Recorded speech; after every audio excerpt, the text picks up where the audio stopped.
Hello बच्चों, नमस्कार। स्वागत है आपके अपनी यूट्यूब चैनल एग्रोटेक स्टडी में। और बच्चों, मैं हूं अरविंद यादव।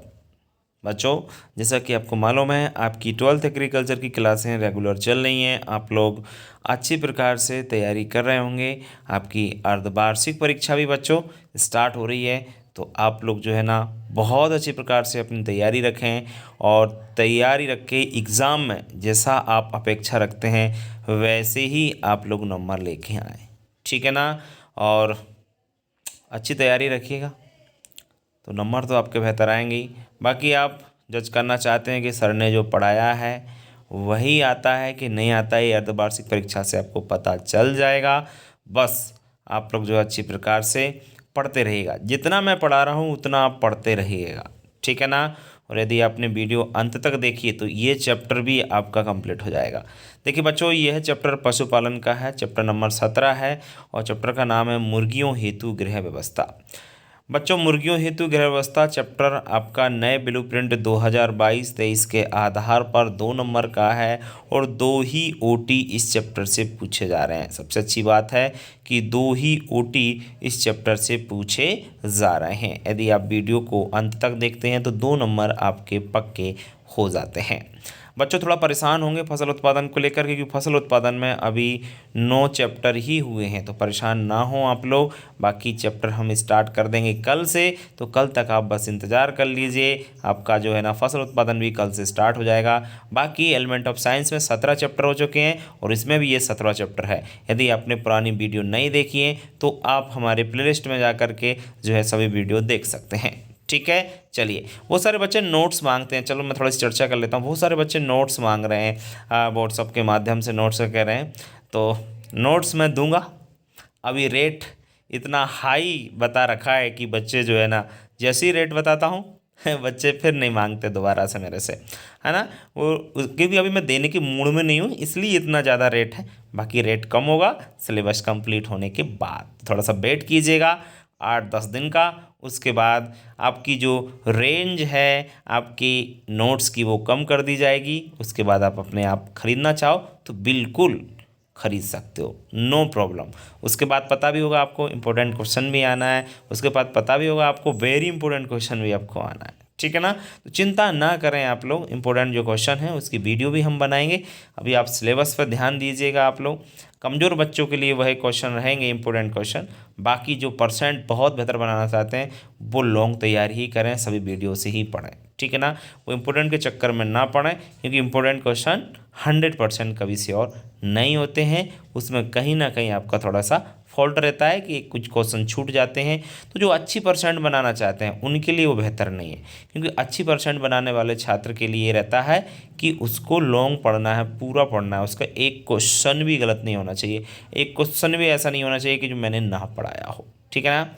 बाकी इंपॉर्टेंट उनके लिए रहता है जिनके लिए पास होने के लाले पड़ते हैं कि सर पास हो जाएं कैसे भी करके, इतना करा दो, तो उनके लिए बनाऊंगा। बाकी आप चिंता ना करें, जुड़े रहिए हमारे यूट्यूब चैनल से। अब इस वीडियो की शुरुआत करेंगे। 2 नंबर आपके पक्के कर लीजिए। देखिए बच्चों, तो बच्चों ये रहे आपके ओटी। बहुत अच्छे क्वेश्चन। देखिए नंबर 1, 2 ओटी हैं। देखिए, एक आदर्श मुर्गीशाला भूमि की धरातल से 2 फीट ऊंची होना चाहिए। कितने फीट ऊंची होना चाहिए बच्चों?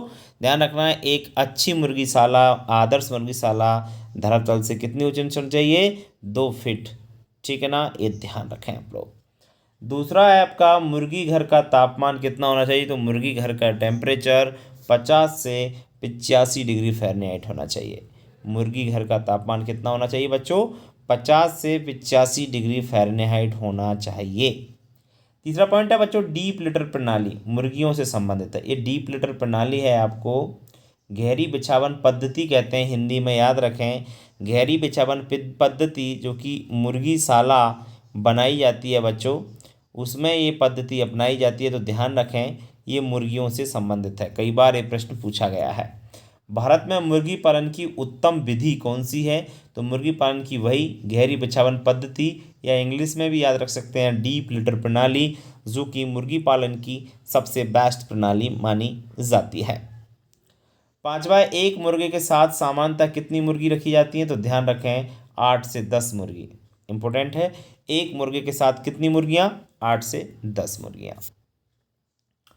छठवां पॉइंट है बच्चों, मुर्गीशाला में खिड़की कहाँ होना चाहिए, तो पूरब से पश्चिम की ओर आपकी खिड़कियाँ होना चाहिए, क्योंकि हवा एवं प्रकाश का अच्छी प्रकार से आवागमन हो सके, इसलिए पूरब और पश्चिम में आपकी मुर्गीशाला में खिड़कियाँ होना चाहिए।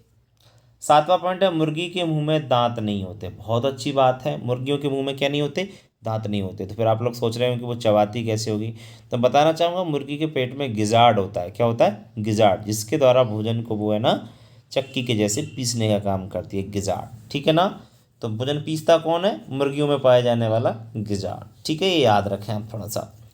आठवां है बच्चों, मुर्गीशाला में प्रति मुर्गी के लिए कम से कम 1 वर्ग फीट स्थान होना चाहिए।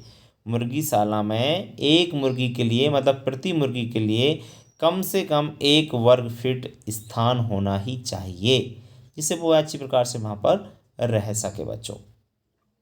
9वां पॉइंट है, पिंजरा प्रणाली पद्धति जो है, एक तो गहरी बिछावन पद्धति, दूसरी है पिंजरा प्रणाली पद्धति मुर्गियों को रहने के लिए, तो वह मुर्गी पालन से संबंधित है। ये भी किससे संबंधित है, ये भी मुर्गी पालन से संबंधित है। तो 2 ही प्रणालियाँ, ध्यान रखें। 10वां पॉइंट है, सूर्य के प्रकाश की कमी के कारण मुर्गियों में विटामिन डी की कमी हो जाती है। ये तो बात सही है, विटामिन डी की कमी हमेशा प्रकाश की कमी के कारण होती है, क्योंकि मुख्य जो स्रोत है विटामिन डी का वो कौन है, सूर्य है। और सूर्य का प्रकाश यदि ना मिले तो मुर्गियाँ विटामिन डी की कमी हो जाएगी, और मुर्गियों की जो हड्डियाँ वो बिल्कुल आपकी कैसी हो जाएंगी, वो बिल्कुल कमज़ोर हो जाती हैं। 11वां पॉइंट है बच्चों, मुर्गियों में पसीने वाली ग्रंथियां भी नहीं पाई जाती। याद रखें, मुर्गियों में पसीना नहीं आता, इसलिए उनमें पसीने वाली ग्रंथियां नहीं पाई जाती हैं। ये विशेषकर आप लोग याद रखेंगे। 12वां पॉइंट है बच्चों, मुर्गी फार्म की छत छप्पर या पक्की खपरेल होनी चाहिए या होती है।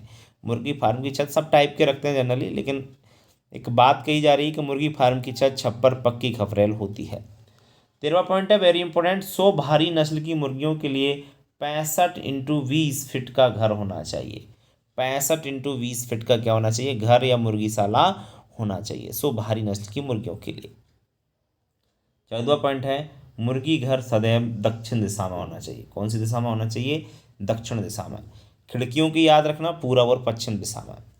15वां पॉइंट है बच्चों, गहरी बिछावन पद्धति से कीमती खाद प्राप्त होती है। कैसी खाद प्राप्त होती है, कीमती। कि गहरी बिछावन पद्धति में लकड़ी का बुरादा प्रयोग करते हैं, उस पर मुर्गियां क्या होती हैं, बीट करती हैं, और बुरादा सहित बीट खाद का काम करती है, जो कि एक बेहतरीन क्वालिटी की खाद प्राप्त होती है। इसका उपयोग हम लोग खेतों में भी कर सकते हैं।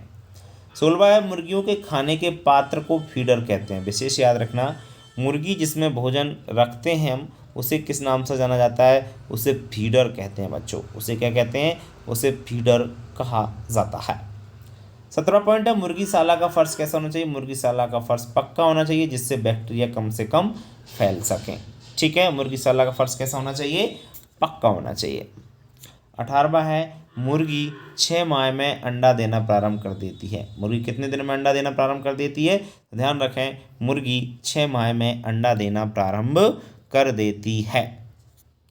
19वां पॉइंट है, आंध्र प्रदेश राज्य को अंडे की टोकरी कहा जाता है। आंध्र प्रदेश जो राज्य है, ये सबसे ज़्यादा यहाँ पे मुर्गी पालन होता है।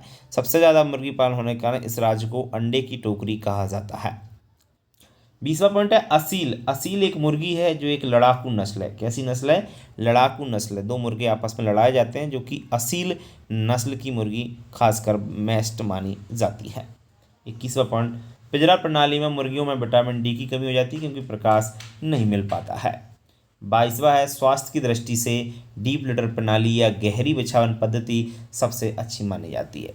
स्वास्थ्य की दृष्टि से कौन सी, डीप लिटर प्रणाली या गहरी बिछावन पद्धति सबसे बेस्ट मानी जाती है। तो 22 पॉइंट है 2 नंबर के लिए, आप इनको इतना पढ़ लीजिए, आपका काम हो जाएगा। 2 नंबर पक्के आपके बच्चों। यहाँ तक जिसने वीडियो देखा उसका काम हो गया है। बाकी मैं तो यही कहता हूँ कि अगर एक बार में चीज़ें क्लियर नहीं होती हैं, 2 बार 3 बार देखिए आप, तो no problem, video free of cost है, आप यूट्यूब पे बिल्कुल जब चाहें जब देख सकते हैं। ठीक है बच्चों, तो इस वीडियो में इतना ही, मिलते हैं नेक्स्ट वीडियो में। ये वीडियो कैसा लगा कमेंट बॉक्स में लिखकर ज़रूर बताइएगा, और वीडियो अच्छा लगा तो वीडियो को लाइक करें और अपने दोस्तों को शेयर करना बिल्कुल ना भूलें। ठीक है, मिलते हैं नेक्स्ट वीडियो में, तब तक के लिए नमस्कार।